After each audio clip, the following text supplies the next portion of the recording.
Am I the a-hole for not letting my stepmother meet my daughter? Myself and my husband have a 3-month-old daughter. My stepmother is strictly prohibited from approaching me and my baby, and consequently my father refuses to see his granddaughter without his wife. For context, my stepmother had a clandestine abortion in her youth, and had severe complications, which left her infertile.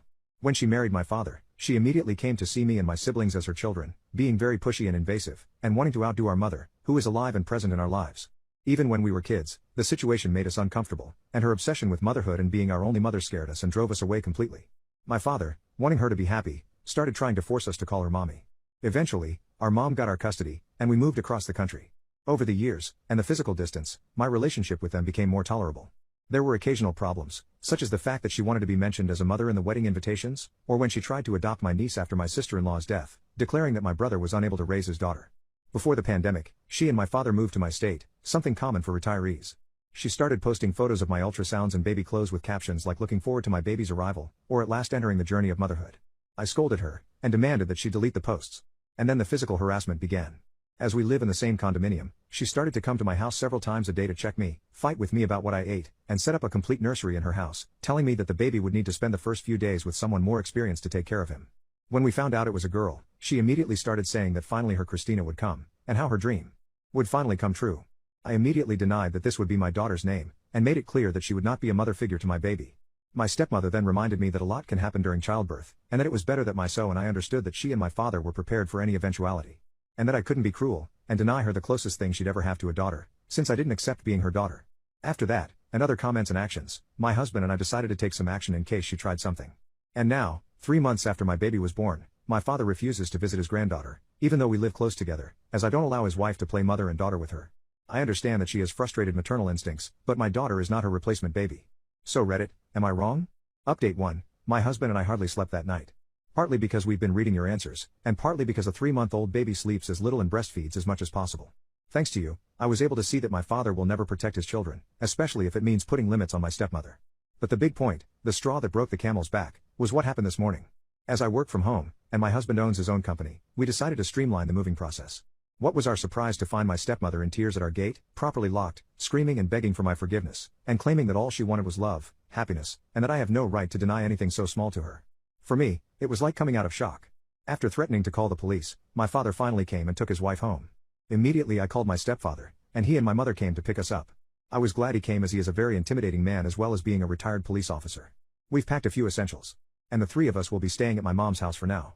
She lives in an apartment, with plenty of space and 3 levels of security to allow access. We are in contact with our attorney, who will refer us to someone who specializes in family status, and we will seek to get a restraining order under our old address. P.S. To someone who asked me in private, my sister-in-law's death was caused, according to the police report, by an alleged mechanical failure in her car. At the time, with the whole situation going on with my brother and niece, I never really went into the matter. And for the other person who asked, my mother is Chilean, but she has lived in the United States since she was 20 years old. She is an American citizen legally speaking, whereas my stepfather, father and stepmother are all North American by birth. I have dual nationality. Update 2, well, it's been 2 weeks since my original post, and I felt compelled to let you know who supported and advised me so much. A lot happened, but I will try to summarize. We blocked my dad and stepmother from phones and social media. Unfortunately, this only made the situation worse. My stepmother began to speak ill of me to anyone who would listen, our neighbors, friends, family members, and even our church priest. The last few days have been a campaign, but thank God people were able to see her insanity, and she ended up losing a lot of important people. We put our house up for sale, and we are currently in the process of purchasing an apartment in my mother's building. Enhanced security is an attraction, in addition to the fact that items such as fingerprints are required for access. The garage also requires an access code, and this makes the building very secure. Following recommendations, we've taken our cars for a review, and we're in the process of getting a restraining order, based on the evidence we already have, such as audio and video of my stepmother's behavior. I completely cut off contact with my father, and my brothers did the same. As for the possibility of my stepmother calling the CPS, when my husband went to get the rest of our belongings, 5 days ago, along with my brothers-in-law and father-in-law, my stepmother said that stealing her baby would not go unpunished, and that she would show it to everyone world that the 2 of us weren't good parents, and that we were prepared, because she wouldn't give up her baby. According to my father-in-law, her expression and speech caught the attention of the neighbors, and some of them assured my husband that they supported us, including noting her rapid and dangerous mental decline. The fact that my father did nothing to stop this episode ended up sealing the end of our relationship. And so, this is the update so far. My mother and I only walked along the shore accompanied by my stepfather, who is now constantly armed, and he assured me that he would end my stepmother's existence before she steals his granddaughter. I still can't sleep properly, and I'm paranoid about the baby monitor, doors and windows, even though my mom lives on the 15th floor. Because of this, I am actively seeking a therapist, and my husband and I are closer and closer than ever. We review all the legal issues regarding our wills, and the custody not only of our little girl, but also of any baby we have in the future. Am I the asshole for ruining my brother's marriage because his wife left me at the pool? This whole situation is so bizarre that I still can't really process it. It still doesn't feel real, but I feel scared and guilty. I, 19F, had surgery a couple days ago to get all 4 of my wisdom teeth out, and because I have a really bad fear of dentists, they had to drug me pretty hard to do the removal. Not like laughing gas that wears off really fast, but actual 4 medicine, so I was pretty much unconscious during the whole thing. They told me to have a responsible adult drive me to the appointment and back because the meds they gave me would make it dangerous to drive. My mom was on a work trip and couldn't take me, so I asked my sister-in-law Bree if she could do it, as the whole thing would only take an hour or 2. I even offered gas money because the dental office is about 45 minutes away. I would have asked my brother, but he works during the day while Bree is a stay-at-home mom to their 2-year-old daughter, who I think was at Bree's mom's house that day. Bree agreed to take me to my appointment and the surgery went fine. Bree waited in the lobby for me to be done. When I came out of anesthesia, I was very disoriented and nauseous, which I guess is normal. I had gauze shoved in my mouth to stop any bleeding, and Bree took me to her car after I was let go. I don't really remember much of the drive, but it felt like not enough time passed before Bree got out of the car and told me to come with her. I was really out of it and just followed her because the alternative was staying in the hot car. Long story short, we were at a pool? I was really confused, but once we were through the gate, Bree basically parked me at one of those little table benches, said she'd be back in a while. I was still trying not to puke and was really dizzy from the heat, 90+ degrees, and the drugs, so I asked her to take me home, but she wouldn't. I guess since it was her day off and she didn't have my niece, she was meeting friends at the pool. I was starting to feel really sick and on the verge of passing out or having a panic attack, so I called my brother. I don't think he could understand me between the meds and the stuff in my mouth because he hung up, and I guess called Bree because she came stomping back over, cussing and yelling at me, and took me back to the car. I passed out on the drive home, but when we arrived my brother had left work and met us in the driveway. He was screaming at Bree and she was crying. I was still pretty disoriented, but my brother took me back home and stayed with me until the meds wore off. That's when he told me he's divorcing Bree because of what she did, plus some other things he didn't go into detail about. It's been a few days since then, and Bree has been blowing up my phone telling me what a bitch I am and how me tattling destroyed her family. Part of me feels bad because of my niece, and I wonder if I should have just dealt with it and waited for her to be done at the pool instead of calling my bro and causing problems. AITA for having the power to my apartment disconnected after being asked to leave. 18 months ago, I moved into my best friend's apartment because she was struggling to pay rent. Having a pretty good income, one paid the majority of the bills, including all of the electric, heating, internet, food costs, and half of rent. I was paying roughly $1,800 per month while she was paying $500 per month. 10 months ago, my roommate's mother moved in with us, and the financials didn't change. I was still paying half of rent, all of the electric, heating, food for 3 people, and internet. Her mother paid nothing. My roommate met a guy about a month ago, from the other side of the country, and this week they had planned on him coming to stay with us for 2 weeks. I was not happy about it. It was clear he didn't like me when we chatted on the phone. I digressed and said whatever. 24 hours before he was set to arrive, her mother started an argument with me. Her mother is irrational and rude. After a bit of attempting to appease her, and it not working, she told me, if you have a problem, you can leave, and I said, when do you want me to leave? And she said, right now, so I packed a bag and left. 2 hours later the police showed up to my parents' house to speak to me about the happenings of the night. Her mom claimed that I made her feel scared and demanded a police officer escort me to retrieve my belongings from the apartment. The police told me I don't need them there to retrieve my stuff, and if they try to block me from getting my stuff, to call them. Last night, I brought a buddy and a truck, and in an hour and a half, we moved all my belongings out from the apartment. Today, I called the electric company to have them cancel my electric as I no longer live there.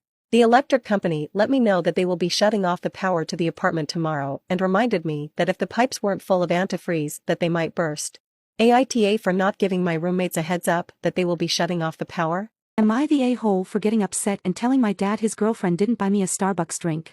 I, 17F, have been living with my dad, 45M, his girlfriend of 2 years, 33F, and her daughter, 13F, for a couple of months now while my mom, 40F, is visiting my sick grandfather in Sweden. I've only ever stayed at my dad's on weekends, so it's been hard getting used to living with his GF and her kid full time. The kid is super winny and pretty spoiled because GF dotes on her, so I usually just stay in my room. Today GF was taking her daughter on a special outing because she passed a math test, and my dad suggested I go with them for a girls' day out. I wanted to say no, but I knew that he wanted me to get to know his GF and GF's daughter better, so I agreed. He gave GF $300 to spend during the outing. We spent the day going in and out of stores GF's daughter liked in the mall complex. GF ended up buying her a shit ton of clothes, makeup, and other stuff I don't remember. On our way back home GF stopped at the Starbucks cause daughter wanted a drink and some cake pops. She ordered a drink for her and her daughter and 2 cake pops. I asked her if I could get something and she said she ran out of money and she'd get me something next time. When they got their order I asked if I could have one of the cake pops and GF said that it was her daughter's treat for hard work and it would be wrong for me to take one since I didn't do anything that deserved being rewarded. I'm not gonna lie, I was pretty upset. When we got back home my dad saw their drinks and asked where mine was. I told him that I wasn't allowed to get one cause I don't deserve it. His GF got upset and said I was twisting her words and the daughter just said I was being greedy and was jealous of her. I know I'm not entitled to a drink or a cake pop, but I also don't think it's wrong to be a little annoyed. Am I the a-hole? Related comments. You are definitely NTA. GF was though. But, spill the tea. What was your dad's reaction to GF's lame excuses? This happened 30 minutes ago and before he said anything I just went up to my room. I'm hearing yelling from downstairs though. I love my dad a lot and he has always looked out for me, so I don't think he wouldn't believe me. Oh sweetie, NTA, and I want you to know that you absolutely were entitled to a drink and a cake pop or another treat of your choosing. Your dad gave her $300 that was meant to be spent on all 3 of you for the day out. Sure, her daughter may have earned something special for her hard work at school, but from the sound of it he intended for you all to get treated a bit, and it's disgusting that she would go to a coffee shop and get things for herself and her daughter and not for you. As someone older than your dad, even, I can tell you that his GF's behavior was super not okay, and not the way she should be treating her partner's kid. None of my friends would ever treat their stepkids or partner's kids that way in a million years. I'm so sorry that happened to you, and I'm really glad you told your dad. She deserves to get yelled at. Thank you, you've really made me feel better. NTA. We would love updates when you have them. Update, I just finished talking to my dad. I explained everything that happened at the mall and he apologized and said that he'll be returning everything that was bought and will be taking a day off work tomorrow so we could do something together. He also put up GF and daughter in a hotel so I can have space from them, and said they'll be staying there until my mom gets back. Once I'm ready to see them he said they will apologize to me, and once my mom comes back he's going to have a talk with GF. I'm so glad your dad has your back like that. Yes, I love AITA for giving my son's girlfriend a list of requirements if they're going to receive financial support from me after I was given a list of requirements to see their baby. I'm 49F, I have a son 21M and his girlfriend 21F. His girlfriend is pregnant and because they are in a rough patch, both of them also dropped out of school. I've been helping them out with money. For the most part I like his girlfriend well enough, but she's been a bit overbearing during this pregnancy. Not that I really blame her. Today they came over and his girlfriend decided to give a list of do's and don'ts to my husband and I if we wanted to have contact with their child. The list was mostly reasonable: have vaccines, don't swear around the baby, handle baby with care, don't show up unannounced, no sexism/racism and any sort of ism around the kid, etc. Some of them were a bit overbearing. When the baby is older, no tickling or sweets, no cartoons, no baby talk, etc. I took issues with this for 2 reasons. 1, it seems insulting and condescending. Some of the items on the list are things we would never do, like the racism and sexism one struck me as really odd. We're also not anti-vaxxers. It feels like she was pretty much assuming the worst of us. Of course we wouldn't swear like a sailor around a child. And we always call before we visit. They show up unannounced more than us. 2, some of the items on the list are extreme. I understand that these are her rules and how she plans to raise the baby. But the idea that I would lose access to my grandchild because I baked cookies with them is extreme, and I don't want to walk on eggshells or go through the hurt of losing my grandchild, especially since I feel like it's the grandparent's job to spoil the child, within reason of course. To clarify, I understand how these requirements could be necessary. If we weren't suited to be around children I would understand.